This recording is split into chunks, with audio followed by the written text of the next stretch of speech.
இனிய தமிழமது நேயர்களே, அனைவருக்கும் இனிய மதிய வணக்கங்கள். இன்றைய தலைப்பு அவதூத கீதை.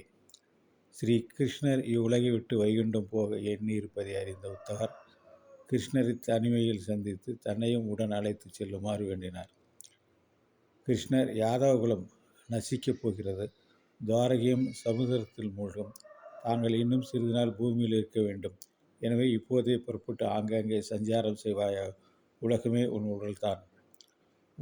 என் உடல்தான். இது உணர்ந்து உலகத்தில் உலாவாயா என்றார். அப்போது உத்தவர் கேட்டுக்கொண்டதற்கிணங்க தத்துவ உபதேசம் செய்தார் கிருஷ்ணர். அதில் யது மன்னவனுக்கு அவதூதர் சொன்ன உபதேசங்களை எடுத்துரைத்தார்.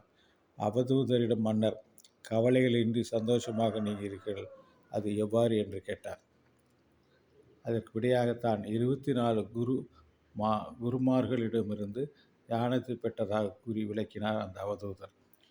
பூமி, காற்று, ஆகாயம், தண்ணீர், நெருப்பு, சந்திரன், சூரியன், புறா, மலைப்பாம்பு, கடல், விட்டில், தேனீ, யானை, வேடன், மான், மீன், வேசி, குரரப்பறவை, பாலகன், கன்னி, கொல்லன், பாம்பு, சிலந்தி, குளவி ஆகிய இவையே அந்த 24 குருமார்கள் என்றார்.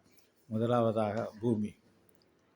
வெட்டுதல், தோண்டுதல், கிளறுதல் என்று தன்னை எப்படி இம்சித்தாலும் பூமி பொறுத்து கொண்டு உணவு பயிர்களையும் தங்கம், வைரம் முதலான சிறந்த பொருட்களையும் கொடுக்கிறது.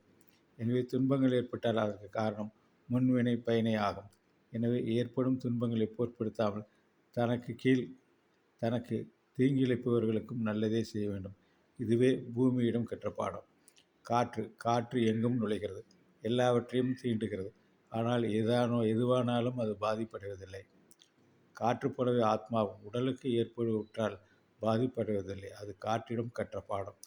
ஆகாயம் எங்கும் நிறைந்திருக்கிறது, பரமாத்மாவும் எங்கும் நிறைந்திருக்கிறார். தண்ணீர் தானும் பரிசுத்தமாக இருக்கிறது. தண்ணீர் நீராடுபவர்களையும் பரிசுத்தப்படுகிறது. புண்ணிய நதிநீர்கள் நீராடுபவர்களின் பாவங்களை போக்குகின்றன.